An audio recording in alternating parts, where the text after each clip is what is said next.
Boa noite. Primeiro vamos orar, né? Então, fechar nossos olhos. Meu amado Pai, aqui estamos, Senhor, em nome do Seu Filho. Tudo que fazemos, tudo que buscamos, tudo é para Ele. Estamos sendo moldados para Ele. Estamos sendo ensinados para Ele. E é tudo por Ele. Amém. Vou trazer, vi que alguns irmãos fizeram, então achei interessante, acho que ajuda. Trazer o contexto de como surgiu essa mensagem. Ela surgiu a partir de uma oração. Primeiro, quando o Lipe falou, vocês vão ter que fazer uma ministração e tal, para mim ficou claro, ou é João 1, ou 1 Pedro 1, porque são os dois capítulos que eu acho essenciais na igreja. Acho que é o mesmo afeto que o Lipe tem com o Sermão do Monte, eu tenho com esses dois capítulos. Então para mim ficou claro, acho que eu devo ter juntando os dois, uns 10 devocionais em relação a esses dois capítulos. Então, na hora que ele falou, saí daqui, falei, vai ser um dos dois. O pastor Claudemir falou, mas por quê? Então, falei, porque é a parte que eu gosto, é a parte que eu conheço. Só que o Espírito Santo ministrou outra coisa, não vai ser sobre isso. E essa ministração surgiu a partir de uma oração com Deus. Uma oração que eu estava meio que perguntando para Deus o que eu devia fazer, assim, sabe? Porque, inevitavelmente, existem dois Marcelo nessa terra. O Marcelo... Preste atenção no que eu estou querendo dizer, não me condenem. Mas vocês me veem de uma maneira, vocês olham o Marcelo, vocês sabem que ele é cristão, e vocês veem uma sombra de um Marcelo que defende causas sociais e tudo mais. As pessoas de fora da igreja, elas têm essa mesma perspectiva, só que não a mesma perspectiva, mas elas veem o Marcelo que defendem causas sociais e existe uma sombra que elas sabem que é cristão. E eu estava questionando a Deus, então, por que existe isso, assim, sabe? Como eu devo fazer? Como eu devo quebrar isso? E, a partir disso, Jesus falou essa passagem. A passagem que eu vou trabalhar com vocês é Lucas 4. Lucas 4, do 14 ao 22. E o Espírito Santo, ministrando no meu coração, ele começou a mostrar para mim o quanto Jesus...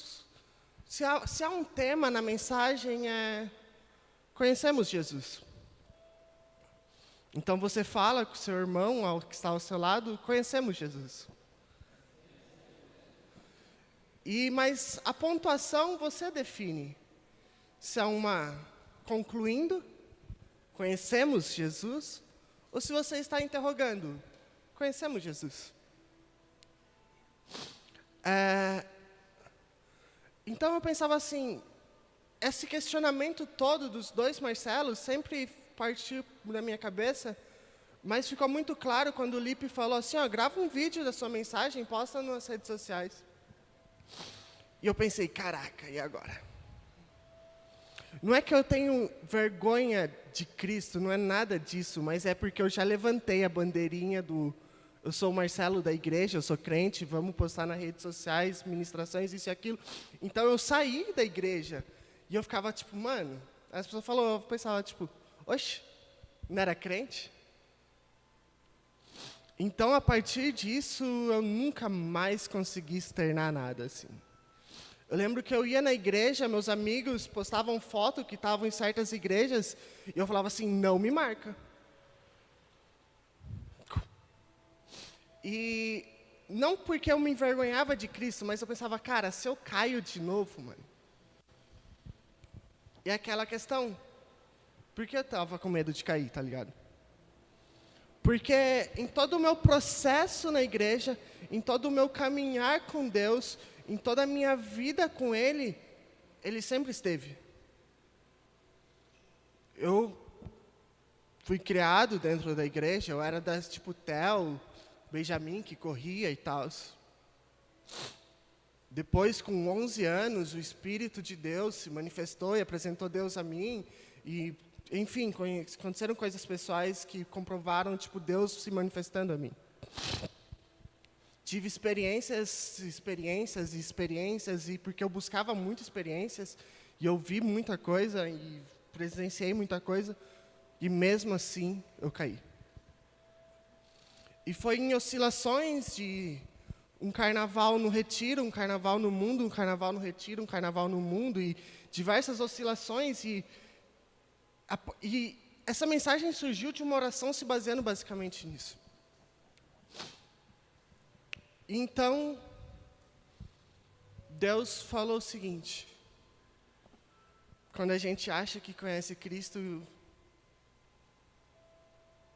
nós rejeitamos. Vamos ler Lucas 4, 14, 22.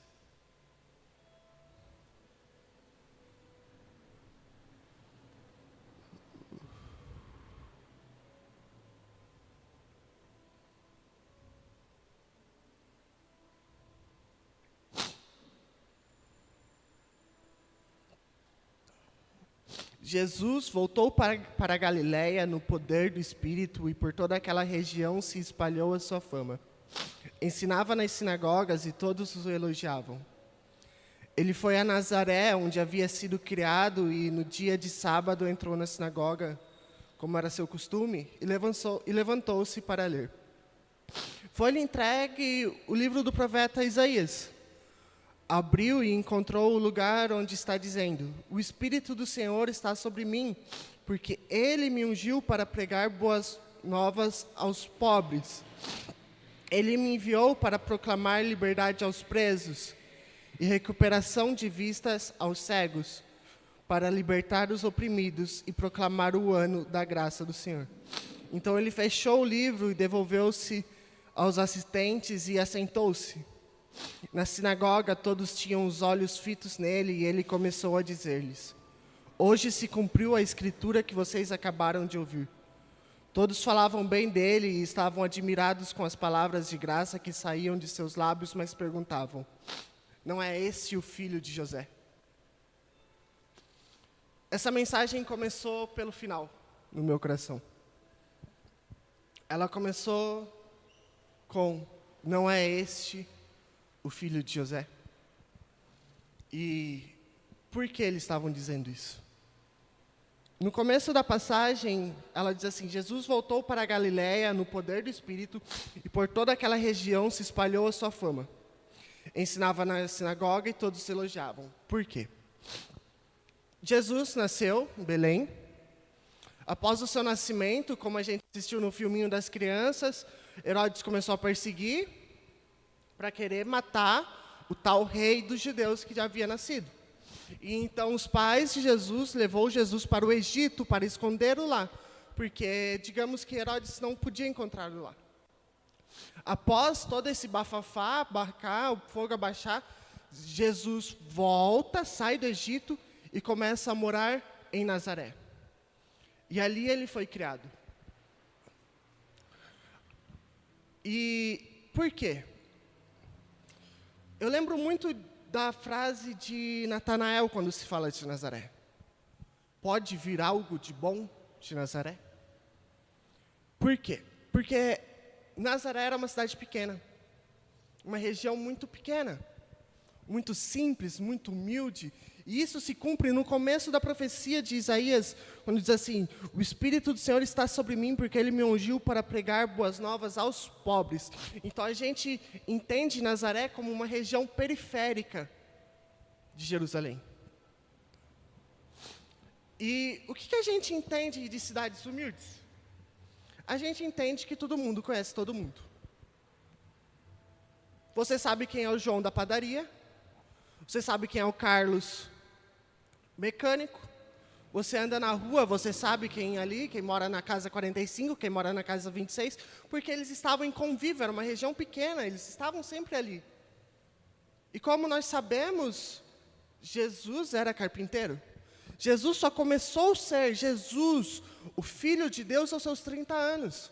Mas antes disso, ele era Jesus, como os nazarenos diziam.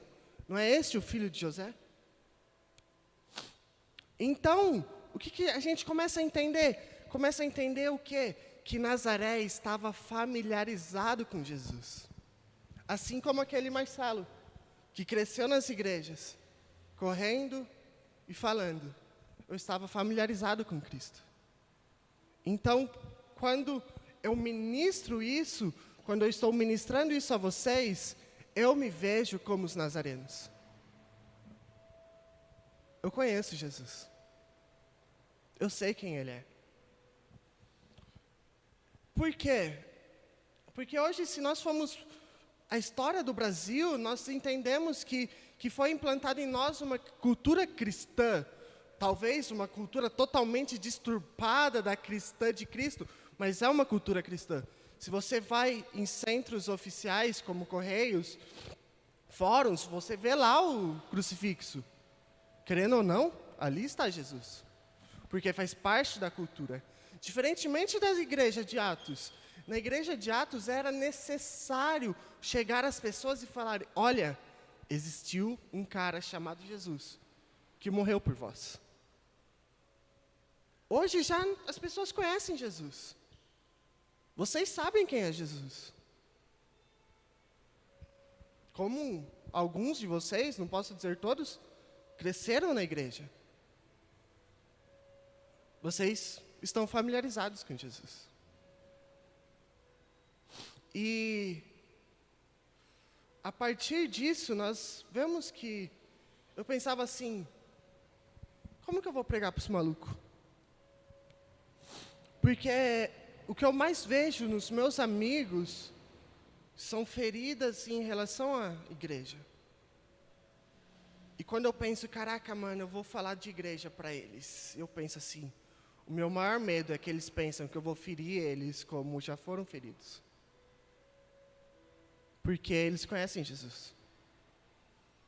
Então, quando eu for apresentar Jesus, eles vão falar: oxe, não é esse Jesus da igreja tal que me feriu e fez tantas coisas?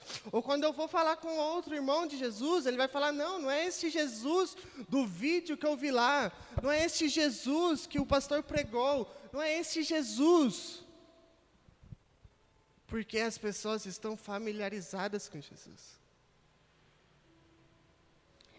E qual é o problema disso?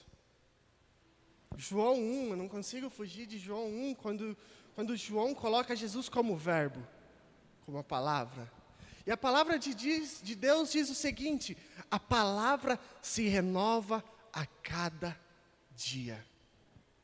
Quando a gente está falando do universo, quando os astrofísicos, Hopkins, Einstein, os astrofísicos, eles estudam o universo, eles dizem o seguinte: o universo está em expansão.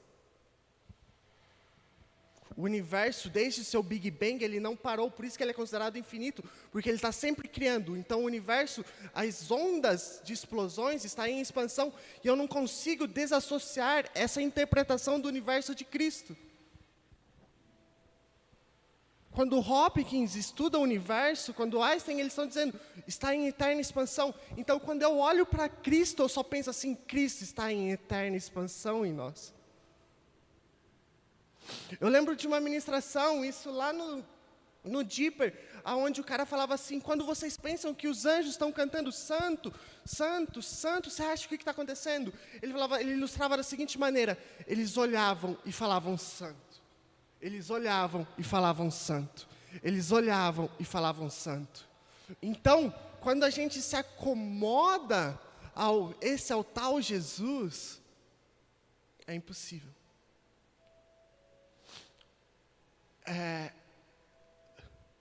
Então, até onde você quer chegar com isso, Marcelo? Quando eu comecei a pensar, eu pensava o seguinte: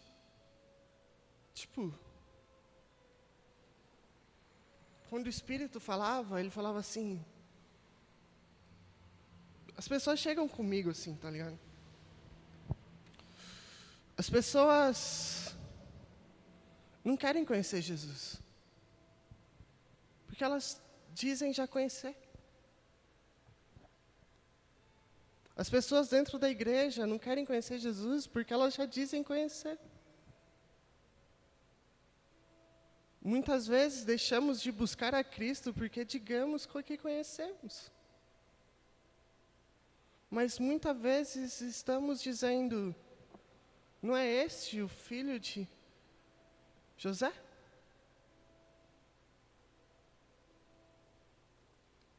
Nós não conseguimos chegar a Cristo sem antes nos desfazer de opiniões próprias, sem antes nos desfazer de opiniões de conhecimento, entenda essa linha, de conhecimento prévio a Ele.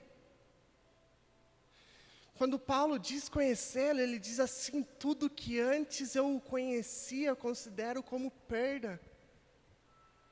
E pode ter certeza disso, não há um nesta igreja que tinha mais opinião própria do que eu.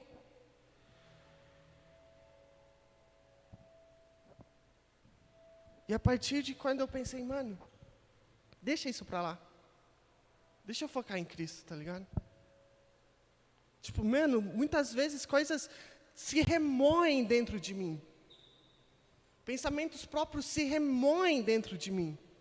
Eu respiro fundo e deito minha cabeça.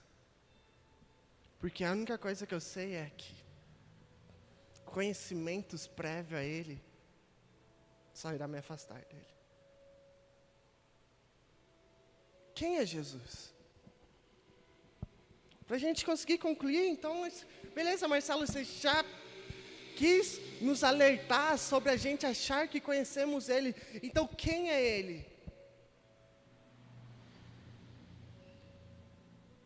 Ele é o Cristo.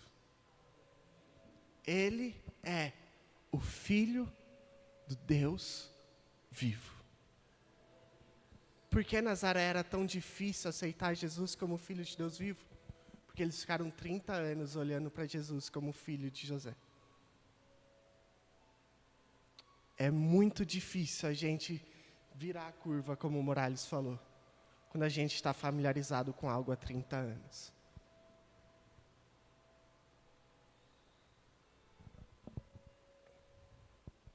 Amém?